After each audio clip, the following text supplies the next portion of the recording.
Bonsoir à tous, bienvenue dans ce journal du 3 mai, un journal largement consacré à l'événement du week-end, le e-Prix.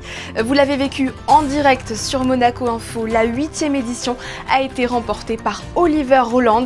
Dans un instant, le résumé de cette première journée palpitante.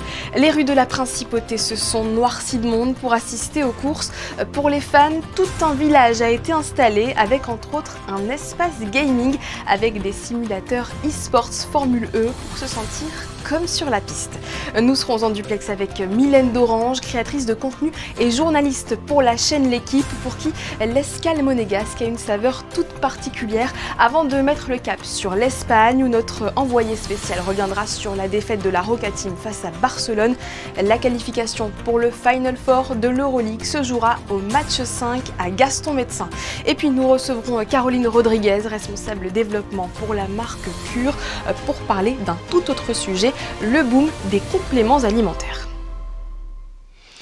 Il est le grand gagnant du 8e Monaco e-Prix. Le Britannique Oliver Roland succède au Néo-Zélandais Mitch Evans, vainqueur en 2024.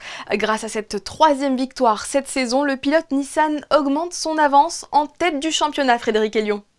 Effectivement, Sarah, c'est un début de week-end parfait pour Oliver Roland, malgré une petite frayeur en fin de matinée lors des qualifications, alors qu'il était à la lutte pour la pole position lors du duel final avec Taylor Bernard.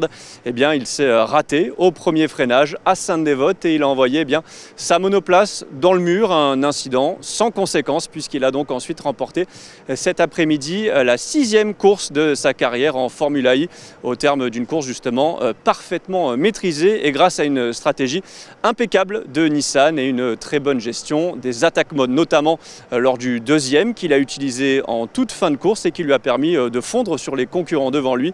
Il les a remontés 1 à 1, il a dépassé Nyck de Vries pour ensuite s'emparer de la tête de la course et gérer les derniers tours. Au classement, c'est aussi une superbe opération pour le Britannique puisque grâce à l'abandon d'Antonio Félix da Costa, il compte désormais 40 points d'avance sur le Portugais et 34 sur son nouveau dauphin au classement pilote, l'Allemand Pascal Wehrlein, 6e cet après-midi. Merci Frédéric, on vous retrouve demain avec Franck Phillips pour la 2e course. Monaco est the place to be ce week-end. De nombreux visiteurs ont investi la Principauté et en particulier le village fan où se trouvait notre équipe sur le quai Antoine Ier. Dans ce reportage, Gaëtan Lebrun et Julien Logier nous font découvrir les nombreuses activités de cette édition 2025 comme la Gaming Arena avec des simulateurs e-sports, un vrai succès. Que serait un Grand Prix sans son village de fans? Une fois encore, la Formule E fait étape à Monte-Carlo et emmène avec elle toute la ferveur et l'effervescence d'un week-end de Grand Prix. Plusieurs centaines de touristes et de passionnés de sport automobile ont fait escale sur le rocher le temps d'un week-end. Que vous soyez en famille ou entre amis, le village de cette année saura vous accueillir et vous divertir. Au programme, une Kids Zone avec des ateliers de maquillage et de tatouage pour les enfants, une Fan Zone avec écran géant et DJ, puis bien sûr les nombreux food trucks et terrasses qui sont l'atout gourmand de ce village fan version 2025. The fans village is wonderful. It's a really nice vibe. There's lots of food and drink and really comfortable places to sit. As you can see, the kids are happy. They got to make little trophies and get their faces painted, so it's been great. C'est la première fois que je viens, il y a un stand que j'ai vu vraiment pour les tout petits, il y a pas mal de food trucks, non, franchement le village est très bien. Franchement, j'ai rien à redire, c'est la première fois qu'on vient et je pense qu'on reviendra. Le village fan a une nouvelle fois misé sur la Gaming Arena comme animation phare du week-end. Des dizaines de simulateurs de voitures de course sont mis à disposition pour permettre aux passionnés de vivre pleinement l'aventure e-Prix. C'est une bonne initiative, même pour initier les tout petits, c'est sympa, il n'y a pas de limite d'âge.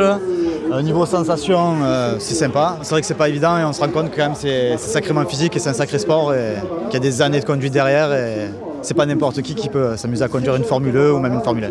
Afin de garder un souvenir inoubliable de leur week-end de Formule E, une boutique souvenir attend les amateurs de sport auto à la sortie du village.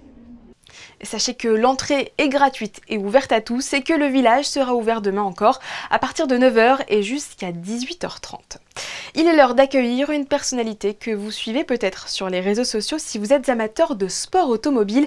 Mylène d'Orange est actuellement dans la pit lane pour la 5e année. Elle couvre le Monaco e-Prix pour la chaîne L'équipe, une mission passionnante ponctuée de rencontres spéciales. Bonsoir Mylène d'Orange. Bonsoir. Quelle est l'ambiance sur place? Il y a quelque chose de mythique dans ce circuit, vous qui parcourez le monde. Quel sentiment vous traverse d'être ici à Monaco? Quel sentiment me traverse? L'impression que c'est une course unique, un week-end unique par rapport à tous les championnats que j'ai faits et même le championnat de Formule E en règle générale. C'est vrai qu'ici on sent qu'il y a une atmosphère vraiment différente, qu'il y a un côté hyper glamour, que ce soit pour les pilotes ou les invités, et que chaque pilote a envie de gagner Monaco. Qui est-ce que vous avez rencontré déjà, vous qui êtes sur la pit lane là actuellement? En invité, en fait, vu que ça fait 5 ans que je viens ici, j'avoue que j'ai vu pas mal de stars, que ce soit des Vincent Cassel, que ce soit même des stars américaines. Là aujourd'hui, j'ai plutôt rencontré des stars anglaises, donc je suis pas trop allée les voir encore malheureusement. Mais j'irai peut-être demain pour la seconde course. Et sinon, les pilotes habituels qu'on adore. Moi, je vais surtout voir les francophones aussi pour pouvoir faire des interviews avec eux, que ce soit Nick De Vries, que ce soit notre Français Jean-Éric Vergne, que ce soit Stoffel Van Dorn, que ce soit aussi Sébastien Buemi, voilà, des gens que je connais bien et que j'aime bien interviewer. Et aujourd'hui, les courses électriques ont lieu sur le même tracé que le Grand Prix. Est-ce que c'est d'autant plus iconique? Oui, je pense que c'est d'autant plus iconique parce que pour les gens qui viennent de découvrir pour la première fois la Formule E, on leur dit voilà, ils roulent sur le même tracé que la Formule 1. Donc on ne se dit pas que c'est un tracé réduit comme ça a été le cas auparavant, mais on se dit que c'est le même tracé, donc on s'imagine très bien la difficulté déjà. Et puis ce tracé, il est incroyable, il est connu, il est mythique, il est iconique, il est tout ce qu'on aime en fait dans la course. Donc finalement, ça permet aussi aux gens de se dire que c'est un Grand Prix, c'est un e-prix pardon, c'est de la Formule E, mais c'est aussi un week-end important et sportivement parlant, ça vaut le coup aussi. Une grande communauté vous suit sur les réseaux sociaux. Comment est-ce que vous faites vivre l'événement aux internautes? Alors, comment je leur fais vivre l'événement? Moi, j'essaye de partager un petit peu mes coulisses quand je suis sur place, quand je suis sur les circuits. Après, c'est pas évident de leur partager beaucoup de choses tout le temps parce que quand je suis à l'antenne, en fait, c'est compliqué pour moi de poster des choses. Et on a quand même des grandes plages horaires d'antenne pour justement faire vivre au maximum à nos téléspectateurs sur la chaîne L'équipe. Mais du coup, j'essaie de poster des petits insides, des petits coulisses, voilà, pour montrer le côté marrant aussi. Parce que, par exemple, hier, j'ai montré mes chaussures parce qu'ici à Monaco, vous le savez, on fait que marcher. Du coup, je montre un petit peu voilà, que j'ai mal aux pieds. C'est une vérité. Et pourquoi d'après vous, la Formule E fédère autant aujourd'hui? Qu'est-ce qui plaît particulièrement? Qu'est-ce qui plaît sur la Formule E? Moi, je pense que c'est le côté accessible à tous. C'est-à-dire qu'on n'est pas forcément fan de motorsport quand on regarde la Formule E. On peut être curieux, on peut décider de s'y mettre un peu maintenant. Je veux dire, c'est pas quelque chose qu'on a nourri en nous, une passion depuis des années. Et en fait, c'est ça qui plaît. Je pense que c'est ouvert à tout le monde. C'est pas ouvert que aux fans de motorsport. Et je pense que c'est ce qui fait la force du championnat. Et d'ailleurs, dans le public, il y a quasiment autant d'hommes que de femmes, et des jeunes comme des moins jeunes. Ouais, c'est vrai, la Formule E, c'est plus mixte, si je puis dire. Après, moi, je suis jamais venue voir, pour être transparente, je suis jamais venue voir un Grand Prix ici, donc je peux pas vous dire à quoi ressemble le public. Mais moi, de ce que j'ai vu, c'est que le public est assez mixte et aussi parce que les prix des places sont assez abordables. Donc je pense que ça permet d'avoir pas mal de public, quoi. Et dans la Formule E à Monaco, c'est aussi plus de spectacles, de suspense, car les dépassements sont facilités par la petite taille des voitures. Alors c'est plus de dépassements parce que c'est vrai que l'année dernière je crois qu'on en avait eu plus de, je sais plus c'était le chiffre, mais plus d'une centaine il me semble. Et ouais, du coup ça avait plus de spectacles, ça c'est sûr. Et puis c'est Monaco et comme je disais au début, c'est que les pilotes rêvent tous de gagner Monaco, qu'ils soient en Formule E, qu'ils soient dans n'importe quelle catégorie, donc ils donnent tout en fait pour gagner cette course. Donc évidemment en piste il se passe plein de choses. Merci beaucoup Mylène Dorange d'avoir été avec nous. Merci beaucoup, c'était cool. Que pensent les pilotes de Formule 1 de la Formule E? Nous avons posé la question à un ancien de la discipline qui a disputé au cours de sa carrière 246 Grands Prix. Il a soulevé 13 fois la coupe, dont 2 fois à Monaco en 2000 puis en 2002. David Coulthard est au micro de Fabien Bonilla. It's something that is very mature now as a championship. I think it's found its place within motorsport. The development, of course, has been very impressive over the 11 seasons of competition, and motorsport improves the breed, it accelerates change, and where next generation will be comparable to pretty much everything in terms of speed below Formula One. So that's super impressive to see just how far it's come. Effectivement, les monoplaces sont aujourd'hui plus performantes. La Gen 3 Evo, présentée l'année dernière à Monaco, permet d'accélérer de 0 à 100 km/h en seulement 1 seconde 82. Pour évoquer les évolutions technologiques du e-Prix, mais aussi environnementales, une conférence s'est tenue au Yacht Club de Monaco. Marie Bonnet-Blanc et Alexandra Marangoni. Une dizaine d'intervenants ont défilé sur scène afin de rassurer, promouvoir et dévoiler de nouvelles stratégies dans les domaines de la durabilité et de l'innovation. Le championnat de Formule 1 est toujours dans une dynamique de compromis entre les exigences du sport, les exigences techniques et les exigences de durabilité.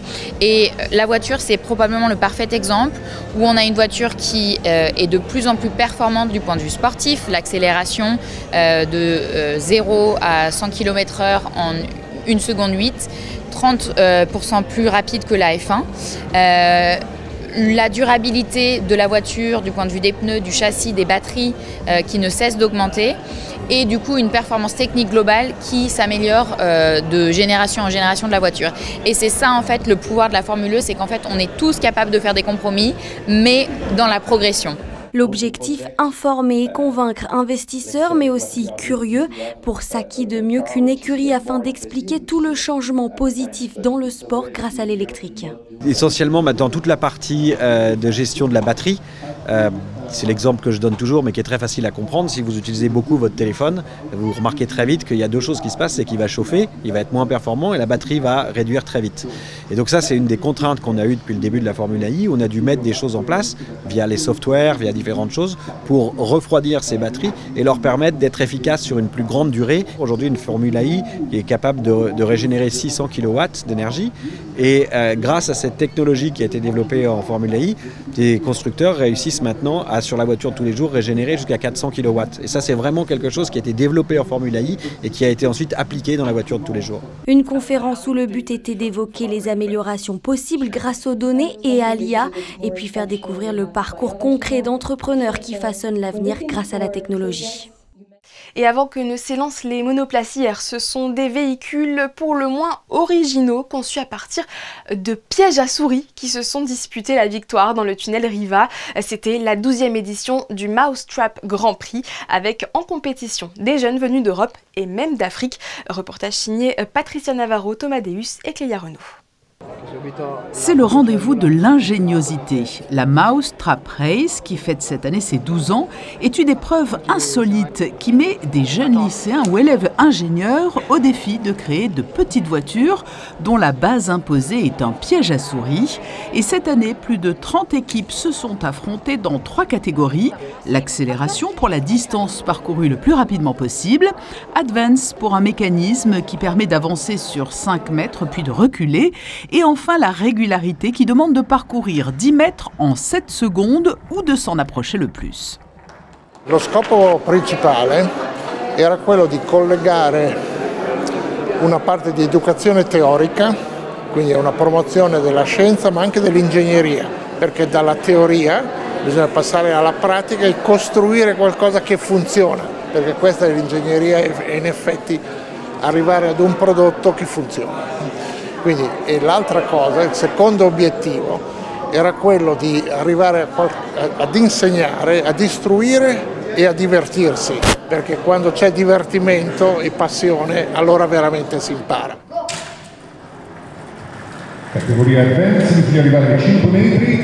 Et rien n'est laissé au hasard, le moindre déséquilibre peut tout faire capoter. Chaque succès se fête comme une victoire d'équipe. Penso che sia molto interessante perché è un'idea molto particolare, perché non penso che a nessuno verrebbe mai in mente di mescolare la fisica con questi aspetti estremamente pratici, quindi credo che sia estremamente interessante e soprattutto per noi studenti è un onore essere qua perché possiamo veramente esprimere noi stessi al meglio quello che studiamo tutti i giorni a scuola. Après de jolis moments de suspense et quelques rebondissements techniques, les vainqueurs ont été salués pour leur audace, leur rigueur et leur génie créatif, car ici tout est question d'équilibre entre science et imagination, puisque l'innovation peut naître d'un simple piège à souris. Poursuivons avec du basket et le match 4 des quarts de finale de l'Euroleague. Il s'est soldé hier soir par la défaite de la Roca Team sur le parquet du Barça, 79-72. Un résultat qui met les deux équipes à égalité parfaite de partout, 2 victoires à domicile de chaque côté. Christophe Paco, vous êtes resté à Barcelone avec Hugo Comaza. Cette victoire catalane conduit donc les deux équipes à disputer une 5e et dernière manche décisive à Monaco mardi. Ah oui, grand spectacle assuré, c'est certain, à la salle Gaston Médecin où seul mardi soir la victoire sera belle pour obtenir ce fameux billet pour Abu Dhabi et le prestigieux Final Four, le tout dernier carré européen. Hier, c'est vrai, hier soir, les Monégasques ont totalement raté leur entame de match. Ils ont couru ensuite après le score dans le deuxième quart-temps, prenant même l'avantage juste après la mi-temps pour finir à égalité parfaite après le troisième quart-temps. Mais soutenu par un public déchaîné en feu, le Barça a trouvé les ressources nécessaires pour rester en vie, même avec 8 points de retard et coiffé finalement sur le fil non rouge et blanc grâce à son meilleur réalisateur, notamment Jabari Parker, 23 points hier. Une défaite au goût amer pour l'entraîneur de la Roca Team. Dépité, il a salué évidemment ses adversaires. Il était en tout cas le seul hier soir à vouloir prendre la parole juste après la rencontre. We were tough today. We were 7 points up. We missed a lot of open shots. We can have bigger lead in the third quarter. We missed a lot of open shots. And I think at some point we play with pressure and we rush too much in the end.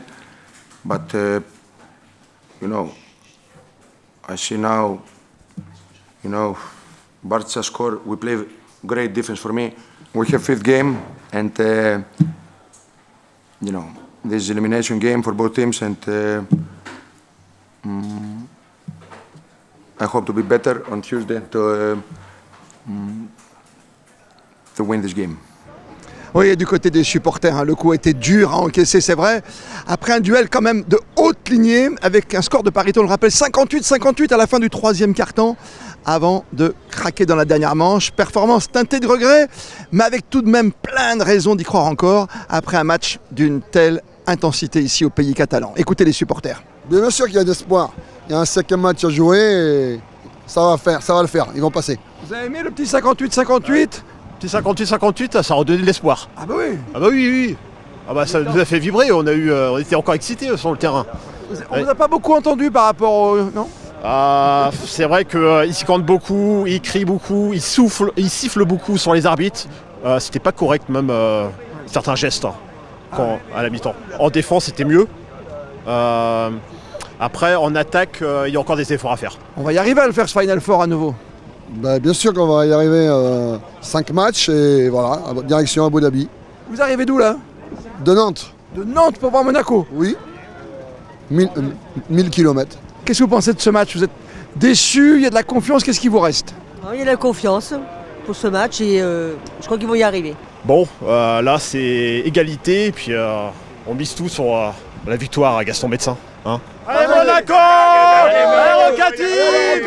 Allez! Ah oui, il faudra tout donner, c'est sûr, hein, pour les joueurs comme pour les supporters. Mardi, on rappelle, à 19h dans l'antre du Stade Louis II, la salle Gaston Médecin pour espérer obtenir cette qualification sur un seul et dernier match pour atteindre le Final Four.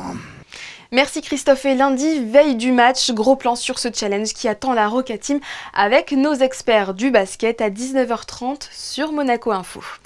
Bonne nouvelle pour la Fédération monégasque de tennis, Hugo Nice et son coéquipier Théo Arribage ont décroché leur ticket pour la finale double du Challenger Aix-en-Provence en venant à bout de la paire française Doumbia Reboul au tie-break du 3e set. La finale aura lieu demain dès 11h face au double américain Tracy Cash.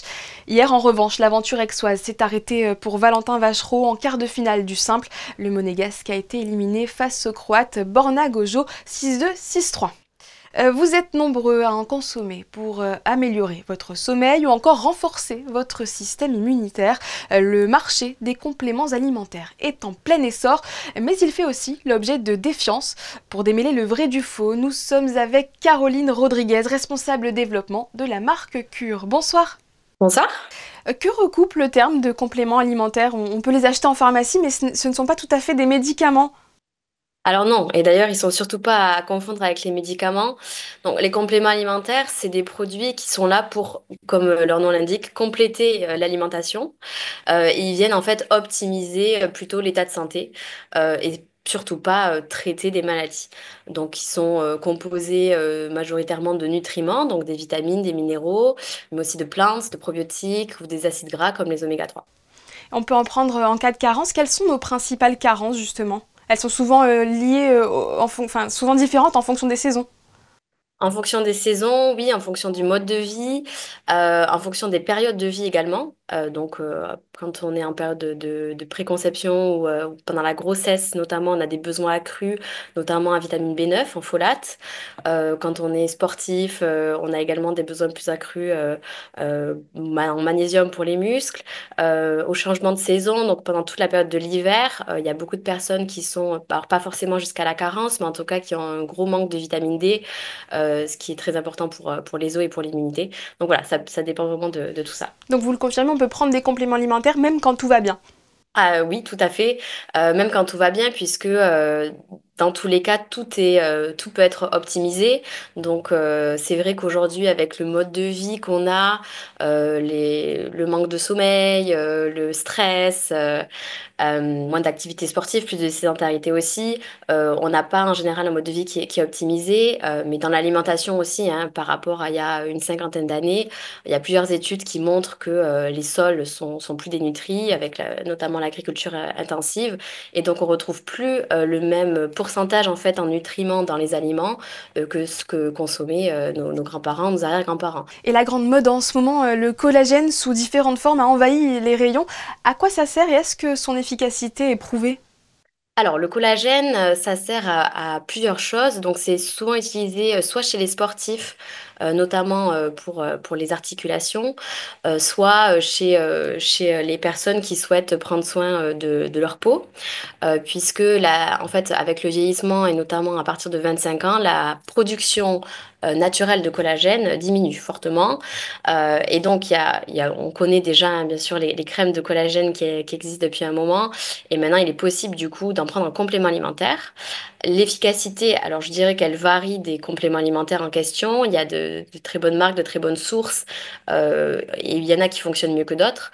Mais en tout cas, il y a des ingrédients qui ont été étudiés cliniquement et qui fonctionnent vraiment, que ce soit donc sur le sport ou plutôt sur l'aspect peau. C'est ce que je voulais vous demander. Donc il y a vraiment beaucoup de marques aujourd'hui, beaucoup de produits. Est-ce qu'ils se valent tous? Non, non, non, justement, comme je le disais, en fait, déjà, les ingrédients qui sont choisis de base sont très importants. Il y a des ingrédients qui ont été validés et étudiés cliniquement, donc c'est-à-dire qu'on a pris des personnes volontaires, qu'on leur a fait tester le produit contre un placebo sur plusieurs semaines, voire plusieurs mois, et qu'on a, voilà, comme ça, comparé l'efficacité des deux. Donc ça vient notamment des ingrédients, mais aussi des dosages qui sont utilisés et de la manière de les fabriquer. C'est tout ça qui doit être pris en compte pour avoir un complément alimentaire qui est efficace. Donc nous, l'approche, c'est justement de guider le consommateur qui peut être un peu perdu, notamment vers ce dont il a le plus besoin via un questionnaire, mais aussi vers des compléments qui sont les plus efficaces et sûrs possibles. Et les compléments alimentaires font parfois l'objet de défiance. Pour quelles raisons, d'après vous? Je pense qu'il y a plusieurs raisons. La première, à mon avis, et on en parlait au début, c'est qu'ils sont souvent confondus avec les médicaments. Donc les personnes s'attendent à avoir un effet immédiat ou un peu miracle sur leurs problèmes, alors que non, c'est quelque chose qui est à prendre sur le long terme, pas pour une maladie. Donc voilà, c'est plutôt d'un point de vue du confort et de l'optimisation du bien-être que sur le traitement. Il y a eu, comme je le disais aussi hein, rapidement, pas mal dans le passé, notamment de promesses un peu miracles. Et aussi, on a discuté, hein, il y a un peu la croyance qu'une alimentation aujourd'hui, ça suffit, une bonne alimentation suffit. Alors, comme je l'évoquais, pas forcément non. On l'a dit, hein, ils sont déjà très nombreux. Est-ce qu'il y a encore de nouvelles découvertes possibles d'après vous? Alors, il y en a plein et de plus en plus. Si on regarde sur les 10 dernières années, il y a notamment un nombre de recherches vraiment exponentielles, qui augmentent de manière exponentielle sur des domaines tels que le microbiote. Le microbiote intestinal, le lien entre le microbiote et le cerveau et même son rôle sur la santé au global. Il y a aussi de plus en plus de recherches entre le lien nutrition et santé. On parle beaucoup de nutrigénomique, donc c'est à quel point l'environnement et notamment l'alimentation vient influencer la manière dont s'expriment les gènes. Donc par exemple, on va avoir un gène pour pour une maladie et qui va justement pas s'exprimer puisque vous avez un mode de vie sain ou au contraire s'exprimer à cause d'un mode de vie non sain. Merci beaucoup Caroline Rodriguez d'avoir été avec nous et pour tous vos précieux conseils. Merci à vous. Direction la côte ouest des États-Unis, puisque nous sommes en plein Ypres, on reste dans le thème. Alexandra Pani nous propose cette semaine dans la chronique US de tester un véhicule particulier qui avance sans chauffeur. Oui, sans chauffeur, vous avez bien compris. On retrouve tout de suite notre correspondante dans les rues de la Cité des Anges. Cette semaine, on profite d'un court séjour à Los Angeles pour tester une technologie qui n'est pas encore arrivée jusque chez nous. Je veux parler de la voiture sans chauffeur. Je vous propose de monter à bord avec moi. Testons cela. Elles sont facilement reconnaissables, de couleur blanche et équipées sur leur toit d'un impressionnant capteur rotatif. Certains voient en elles l'avenir des transports.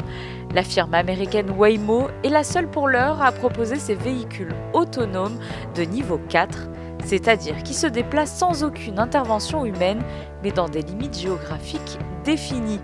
Après un premier test dans les rues de San Francisco, ces robotaxis ont débarqué à Phoenix, Austin et Los Angeles. Comme je vous l'ai expliqué, c'est ici que nous avons fait le test. On commence bien sûr par télécharger l'application Waymo, puis comme tous ces services de commande de taxi, nous entrons notre destination. Et il ne reste plus qu'à attendre notre véhicule.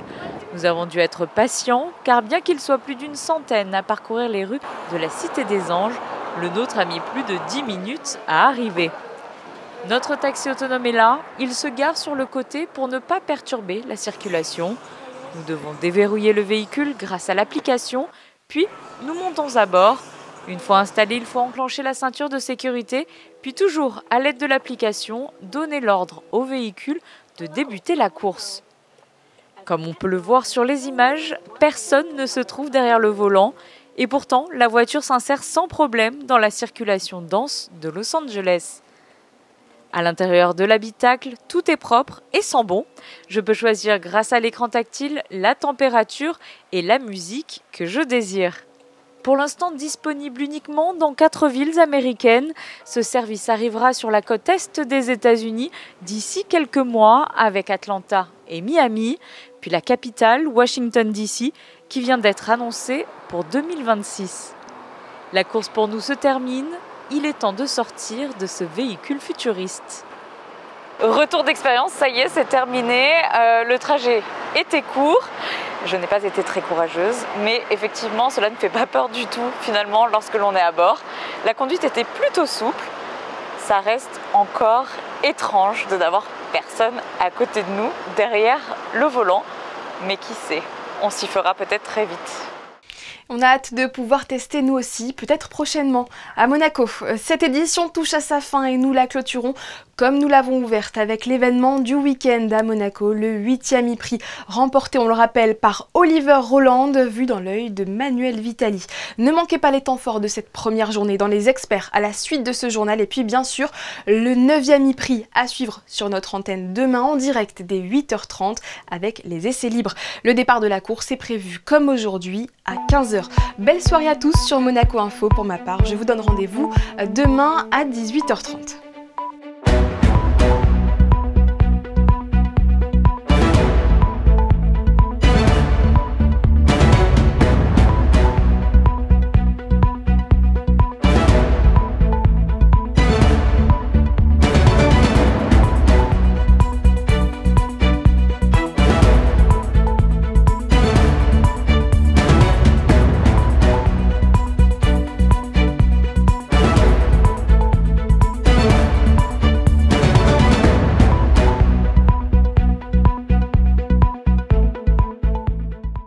Retrouvez la météo avec Suisse Courtage, votre partenaire de confiance en assurance à Monaco. Protection sur mesure pour particuliers et professionnels.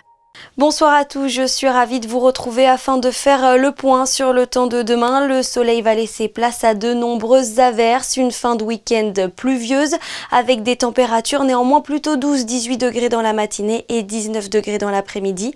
En ce dimanche 4 mai, nous souhaiterons une très belle fête à tous les Sylvains.